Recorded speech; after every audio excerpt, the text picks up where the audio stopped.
Hello there, everybody. I'm Linda Bennett, your spiritual counselor and psychic host for Metaphysically Speaking. We're coming to you on WTMY in Sarasota, in the general area of Sarasota, Florida, and through Facebook and through Twitter.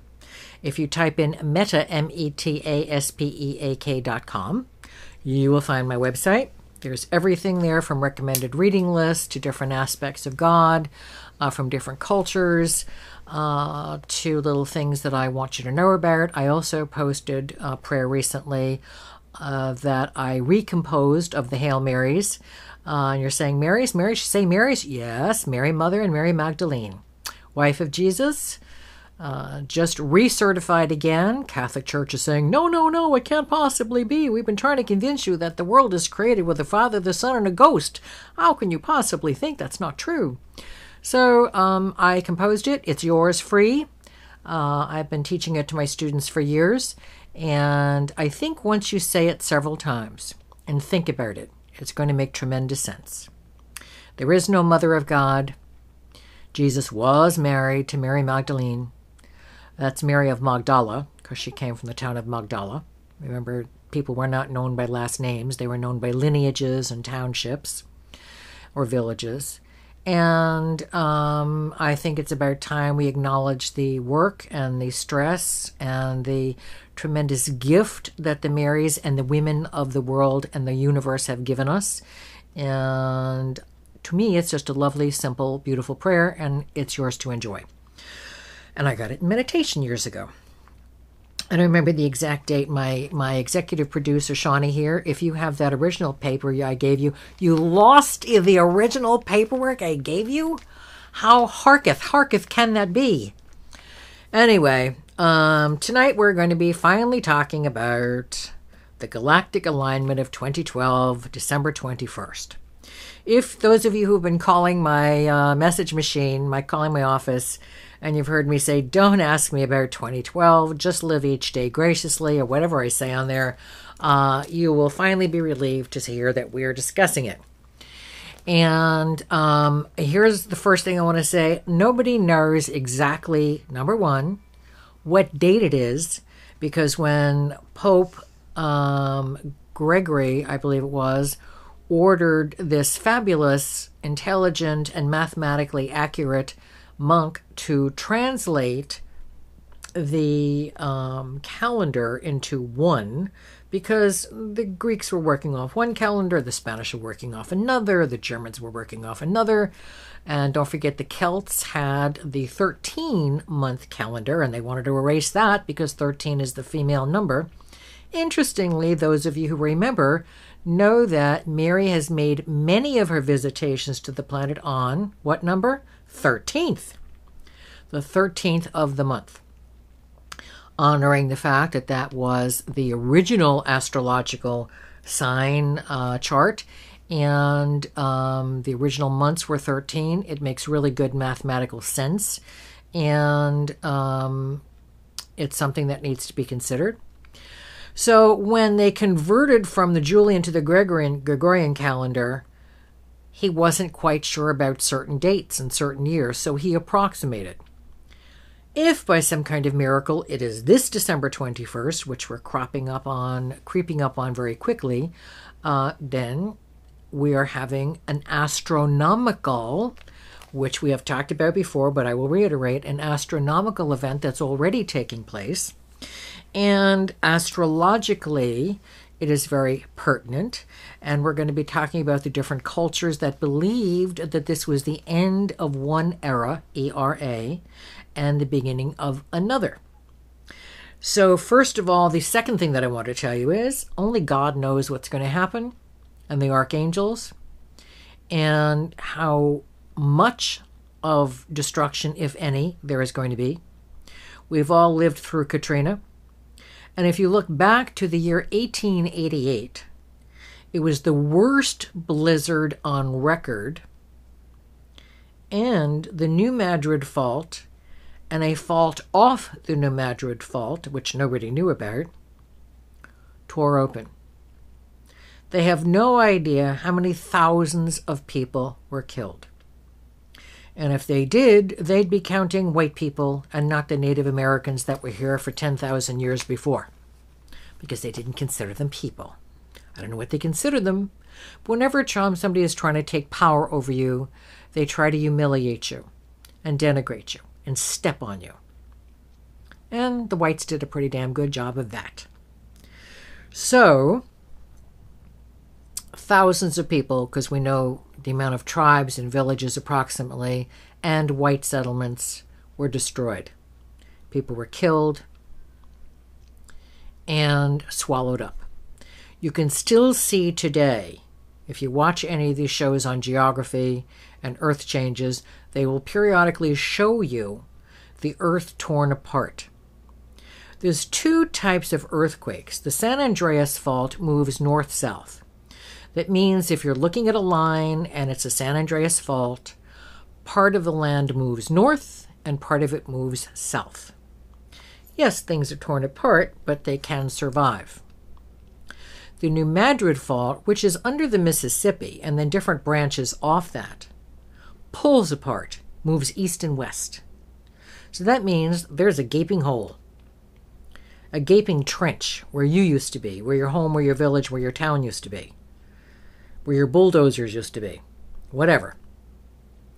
That is a little overdue, and that also happened in 1888.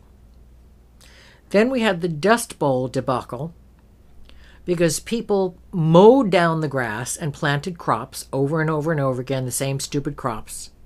And periodically the earth goes through a drying and wetting process. And with no grasses and plains to attract, because rain goes to live plants, not to cement. I'll repeat that. Rain goes to grasslands, to trees, to forests, to jungles, not to cement, and not to land that's been denuded of its natural vegetation and stripped dry. That's what the Dust Bowl was all about. They tore out the natural vegetation, they tore out the trees, they planted their crops, and each time a breeze blew, more soil blew away.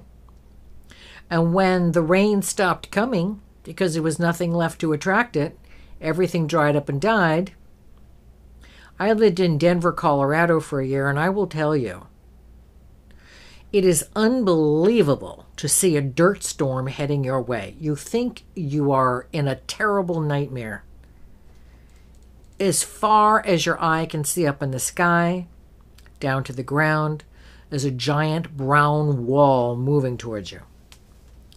And it's masses and tons and tons and tons of dirt. You can have your windows closed, but I guarantee you it's coming in the house. We had been away on a trip, and I came back, cleaned the house, and the dirt storm came. I was talking to a friend back home in New York, and I said, "Oh my God, another dirt storm. I just cleaned the house." And I sat down on the floor after it blew through. I was standing and sitting, and I had dirt in my mouth, my hair, my body. I was sitting on it. The whole house, it took me 2 days to get all the dirt out.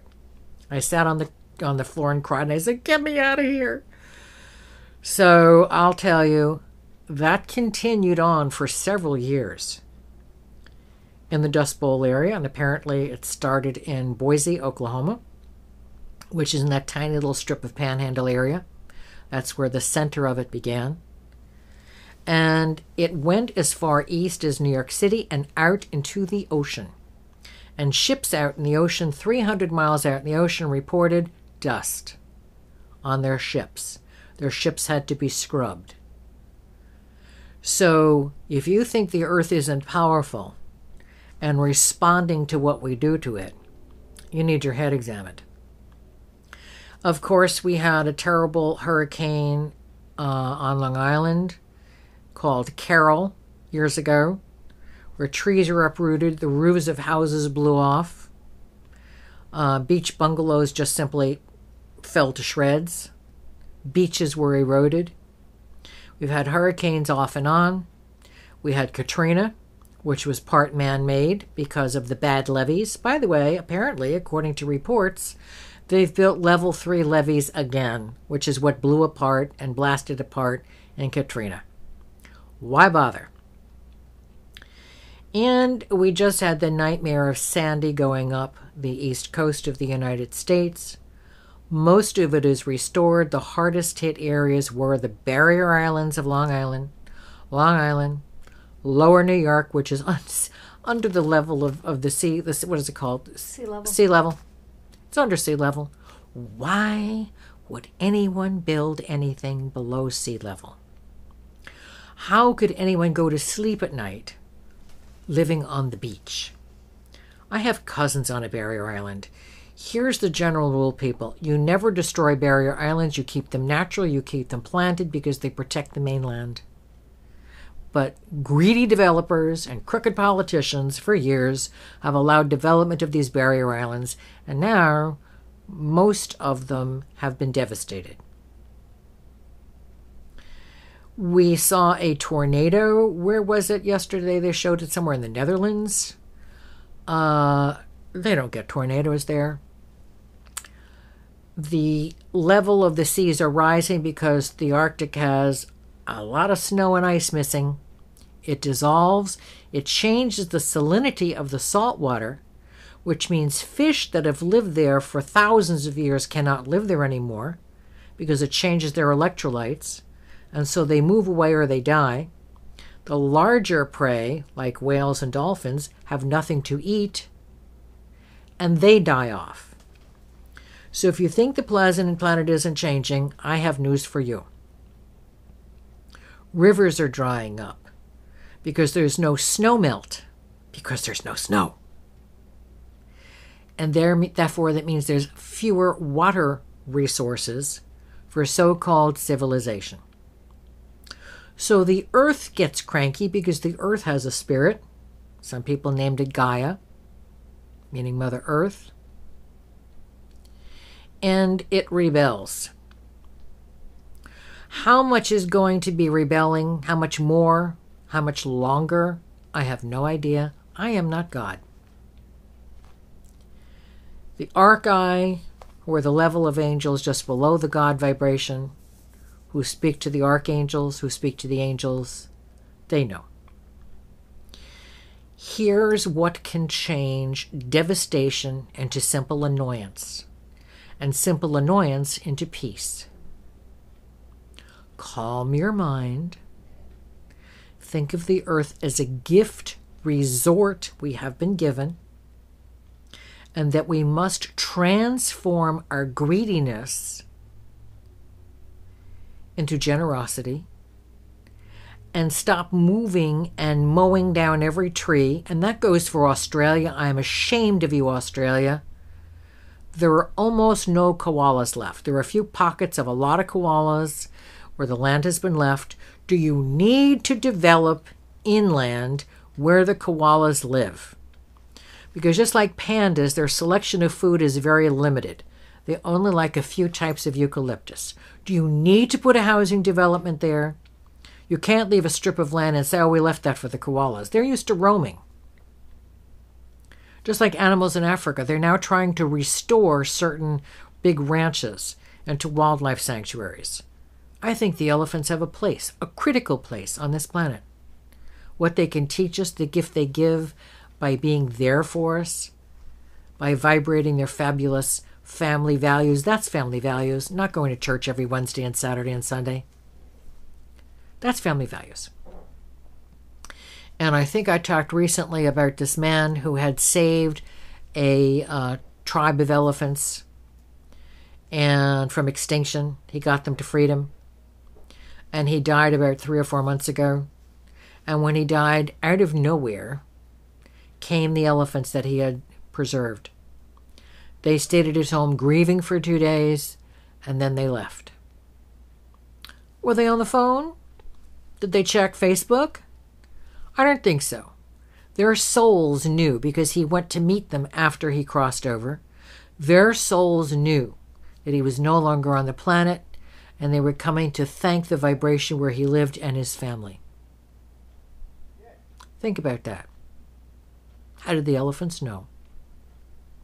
Because they have a general soul that we are all participating in, the God soul. And this God soul will determine how much of the planet needs to be destroyed because it's got nuclear waste on it. Think Chernobyl. Think Harrisburg, Pennsylvania. It's got coal mines. A person very dear to me said there's no such thing as clean coal because if it comes out of the ground, it's dirty. And the people give their lives so you can have coal, which is not clean anyway. So only God knows how much will be destroyed and how much will be preserved. And by the way, all of you people are busy stocking up on supplies. Who's going to stay up 24 hours a day with unlimited ammunition to kill off anybody who comes near your storage facility? Is that how you want to live? I don't. I'm taking what comes, when it comes, as graciously as I can. If I cross over on that date, so be it. I have nothing to worry about. You know why? Because I live my life by my favorite word, gracious. And if that's all you need to do, then make that a word you write on your blackboard if you're a teacher.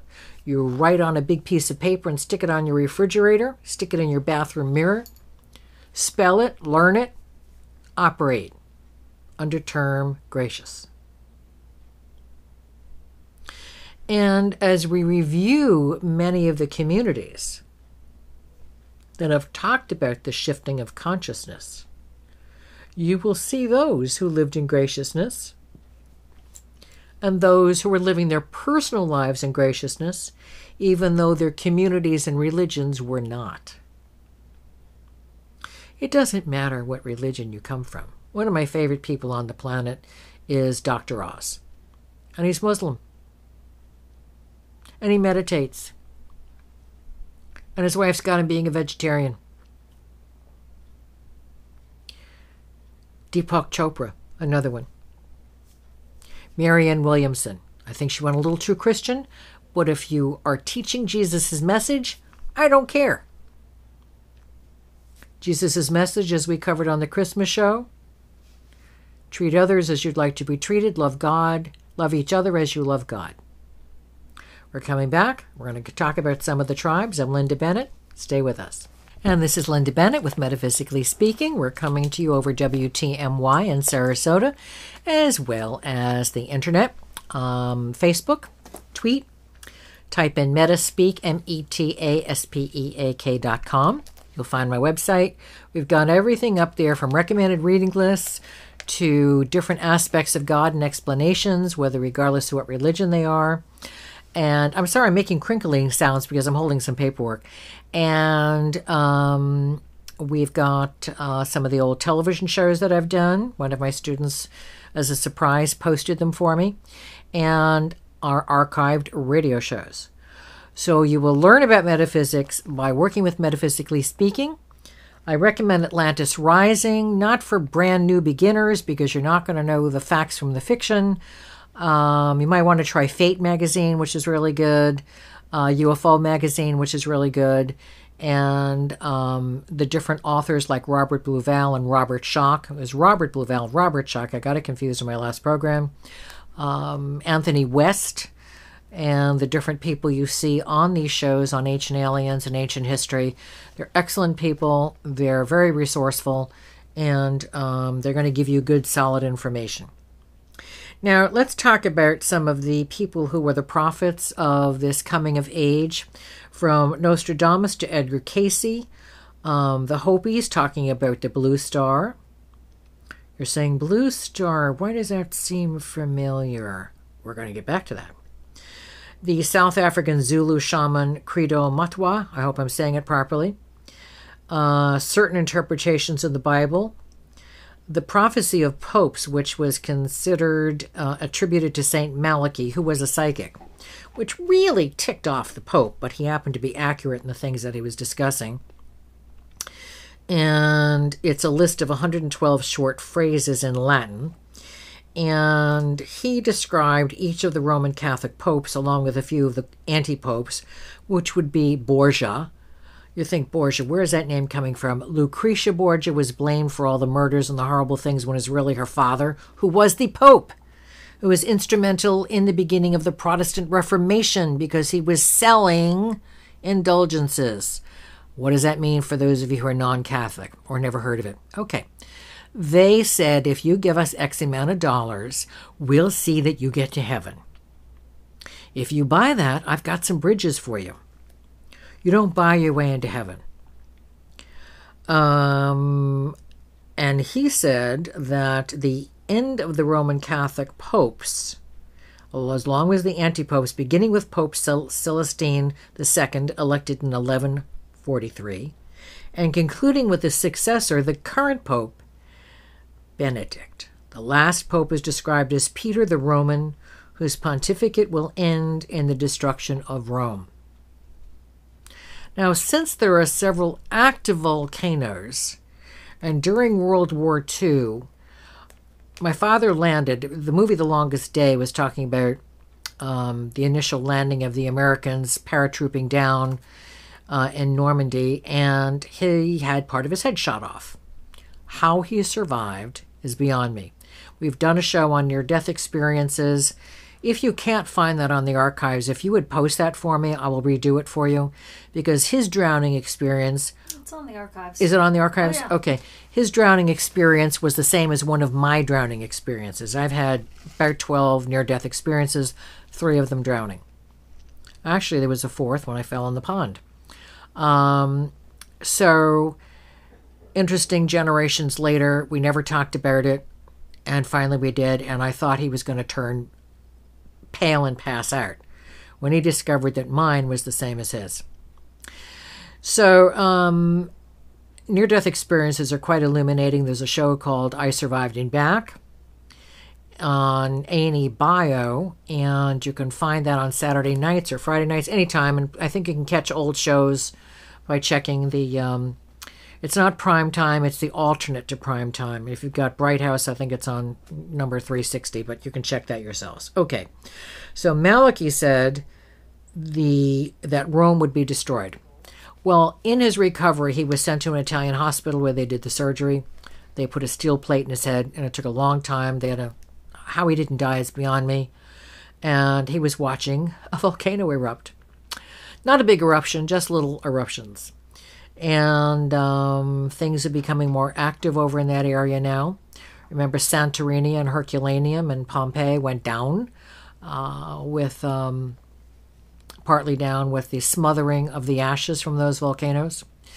So that could very well be it. Or it could be that the Catholic Church undoes itself with its own mismanagement of truth.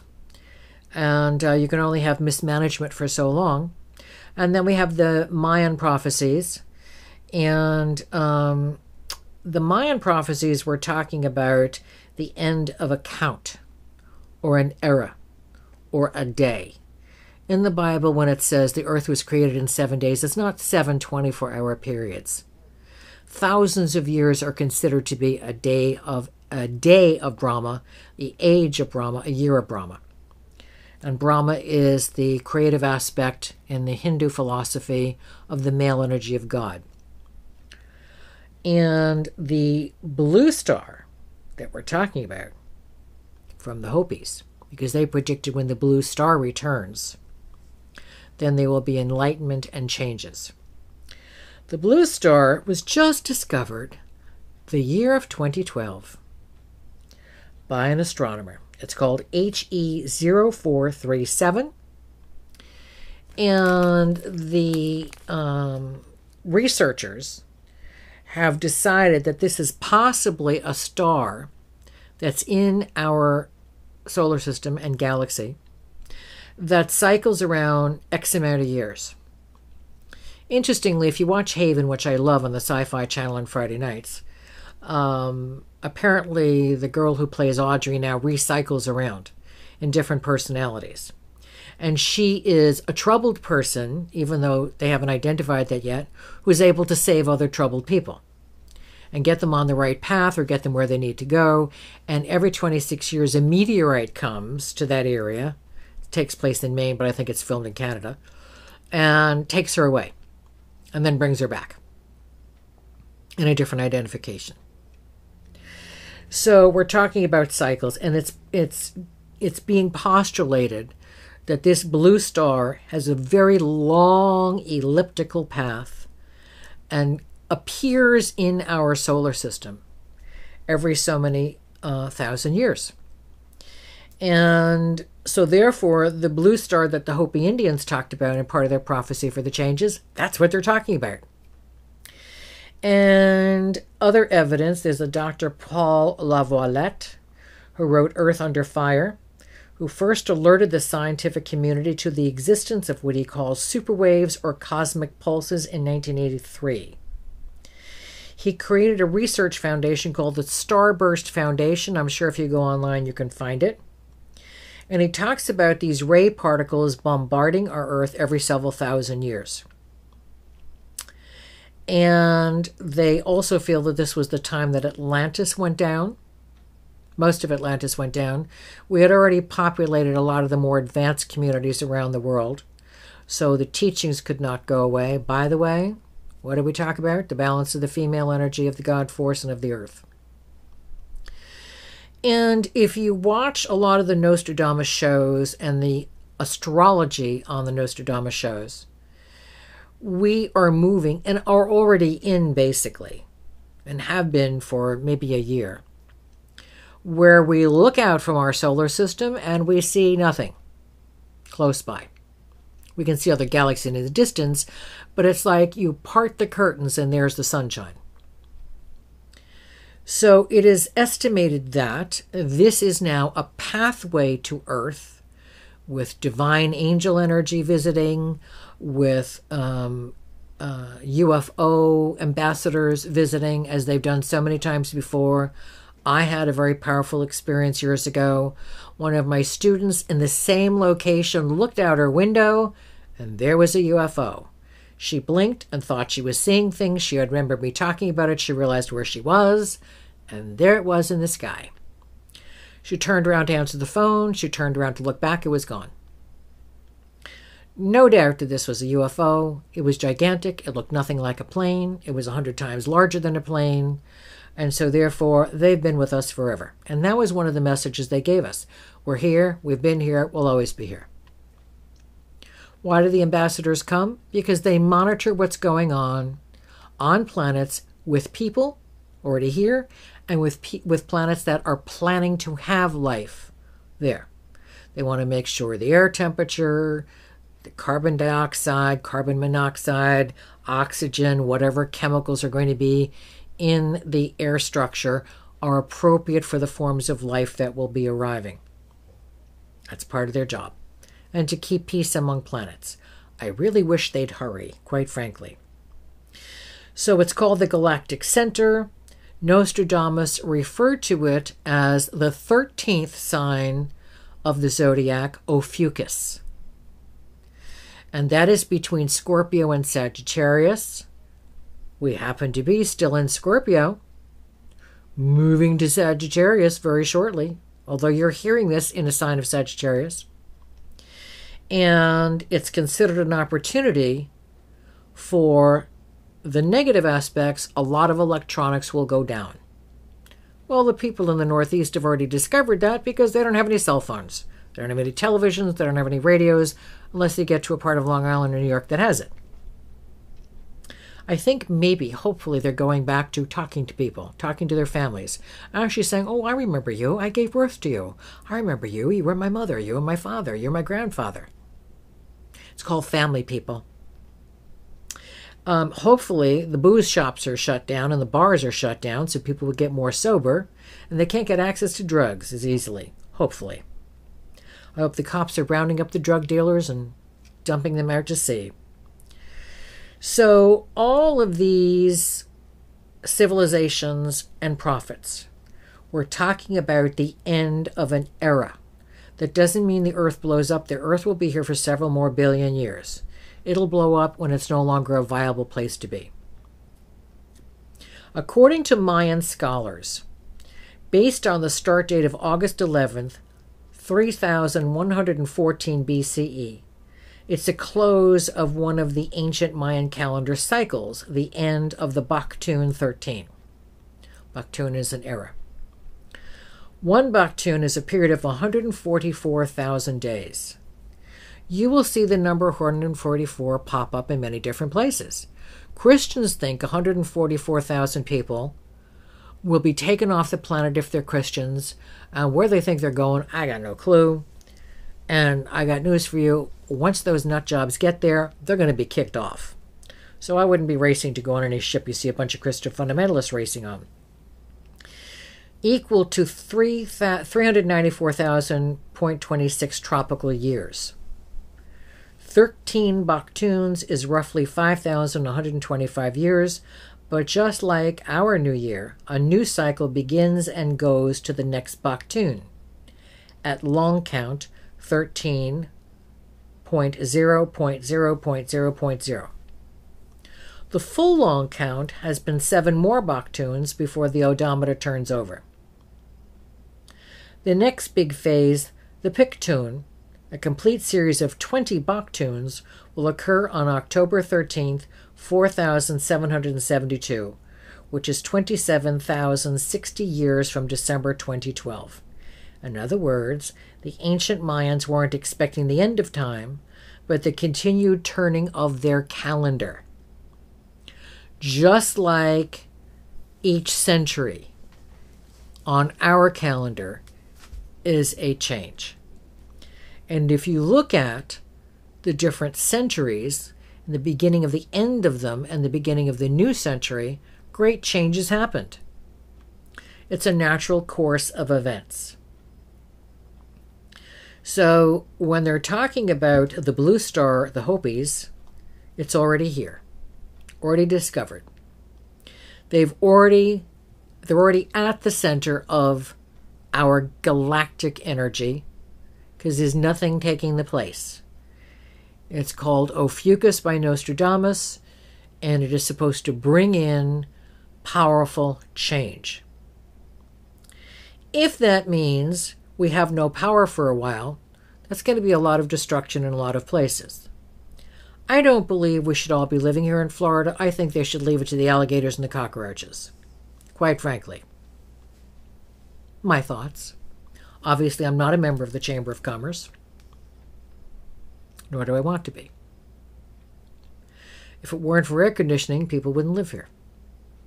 You think people in the South move slowly because it's hot. Nobody wants to race around in the heat. The Hindus also in their Vedas have their eras, their time frames for the beginnings of an era and the end of an era. Basically, every older civilization has this kind of concept. A beginning, a middle, and an end. Brahma, Vishnu, and Shiva, Parvati, Durga, Kali.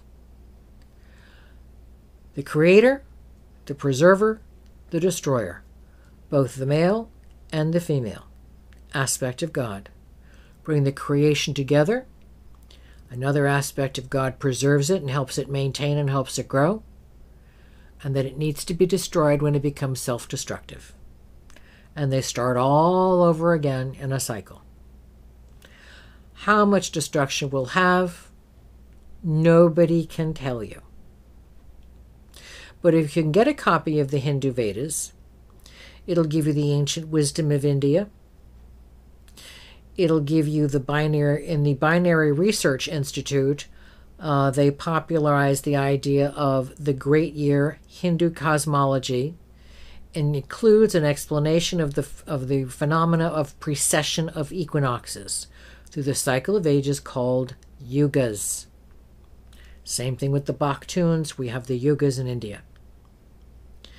And these will give you ideas of what has happened throughout the thousands of years and what you can anticipate and how you can anticipate changes for yourself and begin them now because we're already in them. Get a head start and calm down. You can't stop a volcano. You can't stop the earth from opening up and swallowing you. You can't stop a storm from blowing up the coast of the United States. but you can be prepared as you like. And here's another hint, which we'll pick up on. You can stop fearing death. Because when you fear death, you don't live right. This is Linda Bennett. We'll be right back. And this is Linda Bennett back with you with Metaphysically Speaking. We're going to you on WTMY, Sarasota, in the Sarasota area. We're coming to you also on your website, my website, and on your computer, metaspeak.com, and on Twitter. And we're talking about what may happen on December 21st, 2012. Everybody relax. If it's not really 2012, it'll happen maybe next year or the year after. We don't know. We do know we are lined up with the predictions of Nostradamus, talking about how we become positioned in our solar system to be looking out into the Milky Way with nothing obstructing us. Now, this also allows for new opportunities for you to grow emotionally, intellectually, and logically, and in your general wisdom. If that's all you remember about 2012, and to be gracious, you'll be ahead of the game. We do have the understanding that with this giant opening comes awakening.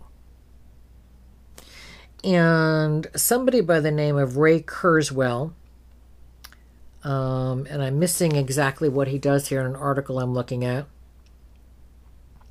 has been talking about the whole 20th century because time has been speeding up, and it's the equivalent of 20 years progress in today's rate of progress. So like 1 year or the 20th century was worth far more in progression, like discoveries, like innovation, like new concepts. And the procession is, when we talk about astrology, we talk about procession. That means the entire cycling, starting with Aries, moving counterclockwise, which is the female energy of God, counterclockwise around in a cycle, so it ends at Aries again, and that takes approximately 25,219 years, give or take a few years here and there, so say 26,000 years. That's because of the Earth's wobble and the way things move. By the way, for those of you who say, well, everything's changed over the years because we lose time every year, yes, it has been readjusted in the last 100 years by excellent astrologers. You can get the ephemeris, which is the record of every single day and where the planets were. You can get the Neil Mickelson, or you can get the U.S. Naval ephemeris as well, because they have to know where all the planets and the stars are. They may not be casting astrological charts, but they have to know where they're sending their ships and how they're doing it, what kind of weather is going to be. By the way, we are going to attempt, I use a special chart that I got the idea from and then improved on it from a wonderful astrologer in Thonotosassa years ago when I took some lessons in astrology. And it tells you what each house represents. So many of you send to these services, and the one I'm going to recommend, which is not a sponsor, is 1-800-MAPPING, M-A-P-P-I-N-G. And you can tell them that Linda sent you. And you give them your birth information, including your time and your location. If you don't have your time and location, don't bother, because nobody can cast an appropriate chart. I would love to have the computer system that they have, but it's several $100,000, because it takes into account every single possibility. Your little computer program that you've popped onto your computer is general. It is not specific. And the reason it must be specific is because each number means something in each house. And the wrong number can put you in the wrong house and you'll have the wrong forecast. And your chart is simply your menu for this life. Your assets and liabilities, your possibilities, your probabilities, and when things will generally happen. Doesn't mean you stay hiding under the bed. It means on a crappy day, dress in something you enjoy, be extra careful driving, leave a little extra time for everything you have to do, and be cautious. So we're going to post, if we can, the chart that I use to cast charts. No, I'm not casting them anymore. I cannot charge you enough money to compensate for my time and stress. Because not only do I use this particular chart, which shows you which each house stands for, but I color code it. So that if I drop dead off the face of the earth or get lifted up by UFOs or hit by a meteor, you'll still have your chart and you can still interpret it. So I think that'll be very helpful for you to understand why the chart should be accurate and how you stand. If you already have a chart, you can superimpose it over this, print it off your computer, and that will help you understand what's happening. So what is also happening is people are becoming fearful, and these people who are becoming fearful are generally people who are afraid of dying. Yes, afraid of dying because they don't understand the concept of the body is old. It needs to go away. It needs to go for a rest. Your soul is tired. You need to go for a rest without the body. You need to be in the astral world with loved ones, whether it's your pussycats, your husbands, or wives, or children, or people from other lifetimes, people from other planets you've lived with, and spiritual aspects like Jesus, or Mary, or Buddha, or Krishna and Radha, the angels that you've loved and been with, Green Tara, who's a wonderful healing energy. It doesn't matter. You will see those beings that you have had joy with, if you're a decent soul. If you're not, tough Twinkies, you're going to be in a very unhappy area that suits the level of your misery and unkindness. That's the way it is. That's what hell really is. And you are not going to be feeling the presence of God. Wherever you go, whether it's a park, your own backyard, the beach, a lakefront, staring at flowers, watching baby kittens play. Baby kittens, that's redundant. Kittens are baby cats. Puppies. Children joyful. You sense the presence of God. In the parts of the astral world that are called hell, you don't sense that. There's such an overwhelming depression. Because if you have been cruel, you've not been practicing the presence of God, and you don't deserve to feel it. How long do you stay there?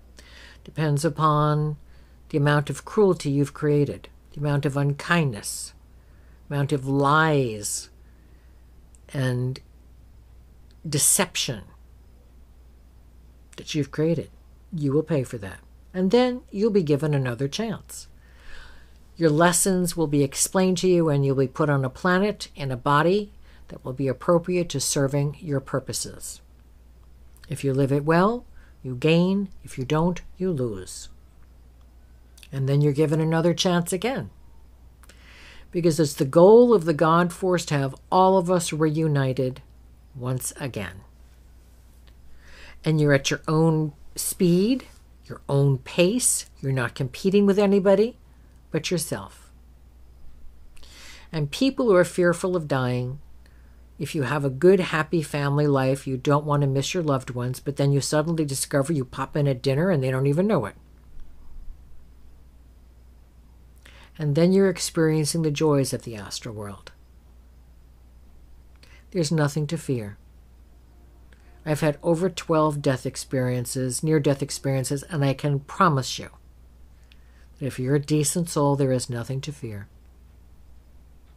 But what this new end of an era can give us is a reassessment of civilization thus far, a reawakening to what the modern religions have denied, which is previous existences, and a new opportunity to see the earth and its existence and your place on it with fresh perspective, so that you can decide what you really want to do with your life. More and more big businesses are going out because they want to make more money and they can't do it here, so they'll open up in someplace else. Well, that's very nice for someplace else, but it basically is not good for the people of the United States. So I think we have to go away from the giant businesses in many cases and go to smaller businesses, back to Main Street, USA. I don't like shopping malls. I was in one recently. It was a nightmare. They put it inside the shopping mall, which was incredibly stupid. The movies. The movies. We went to the movies, went to see Flight. It's an excellent film. If you're depressed, don't see it. If you understand or have experienced alcoholism like I did, both parents were alcoholics, it's an aha moment. Yeah, I remember this. Denzel Washington is brilliant. So is John Goodwin, who plays his drug dealer. It's a fabulous film. I highly recommend it, but don't go depressed. If you are feeling like you're a little restless, you are, because you're sensing the changes impending and that are already taking place. If you say, I can't stand this job anymore, and by the way, I think they're closing down, find out what you and maybe some friends can do to open up a small business. A lot of real estate in towns on main streets. A lot of it. Because the malls have taken business away. The big box stores have taken business away. My suggestion is you think about opening a business. It doesn't have to be fabulously decorated. You can decorate as you go. As long as it's immaculate, it's got decent parking, and you've got a good product or a good service. You don't need a ton of money. And unlike Mitt Romney, I'm not suggesting you go to your parents. Because if they're in the same situation you are, and they probably are, they don't have money to lend. But you can start out small with several friends who you can trust. Maybe one's good in business, maybe one's good in purchasing, one's good in sales. That's the success of every business. That each person involved have a specialty. And instead of fearing the changes, look forward to them. Are you happy going to the malls, or are you happy going to Main Street? And if you're so young that you never went to Main Street, let me tell you, it's nice getting to know the shop owner. It's nice parking your car and being able to walk across the town green to get to the other side, which is not huge. It's where they hold parks and have sing-alongs and have performances in the park in the summertime. And all the stores surround the green. Your bank is there. The florist is there. The dry cleaners is there. Different clothing stores are there. The hardware store is there. That's a nice way to live. Instead of mega shopping malls, I would like to see Main Street revived in all towns. And that means saying no to a lot of the big box places. That means going inside yourself and saying, how do I want to live? How do I want to have children raised from now on? What do I want to have important to them? Going to the mall and walking around endlessly? Or maybe working in the local hardware store after school, working in the local florist after school, learning business responsibility, learning general responsibility. This is a time of enlightenment, not terror. Will some people be inconvenienced? You betcha. Will some people have their homes and villages destroyed, as what's happened on Long Island in New Jersey and southern parts of Connecticut? Yes. But if you live through it, there will be opportunities for you to relocate and start again. There'll be opportunities for you to stop drinking, stop doing drugs. I don't know about you, Colorado passed marijuana laws that make it legal. I ain't going to Colorado. Do you want a Homeland Security agent at the airport feeling you up and down who's half stoned? Do you want a pilot who's a little buzzed? I don't think so.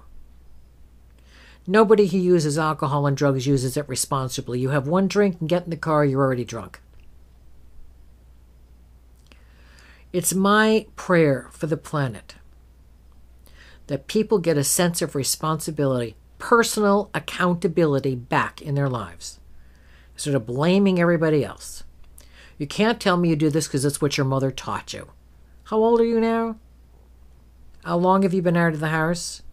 Haven't you observed? Haven't you seen television programs that talk to you about improving your life? Read books? Don't blame your mother. Blame yourself. And you're totally capable of fixing it at any moment of any day in your life. Why not now? Why not fix you now? Don't worry about fixing your husband or your wife or your kids, because your example will surely be felt and noticed by them. Just like dinner together at night. I don't care how many soccer games and football games there are. You should have dinner at least 5 nights out of the week together, if not 6. If you've got a game that runs over, then you all have dinner together afterwards. If you have a family, pay more attention to it and less attention to video games, the online porn, to whatever crummy ways you're wasting your time and your talent. And be constructive. Be open to new ideas. Be open to the new concepts that are coming to this planet as we speak. The year 2012, they discovered the blue star, the Hopis talked about 1,000 years ago. I think not a coincidence. I think it's an opportunity for us to reevaluate who we are, what we're doing on the planet, and have new beginnings. It's not a failure if you quit something and start something new. If you've done it right, it's an evaluation that what you were doing was not working. What's the definition of a fool? Someone who does the same thing the same way every day and expects a different result? It's your opportunity to blossom, to have your family and friends blossom with you, to achieve what you came here to achieve.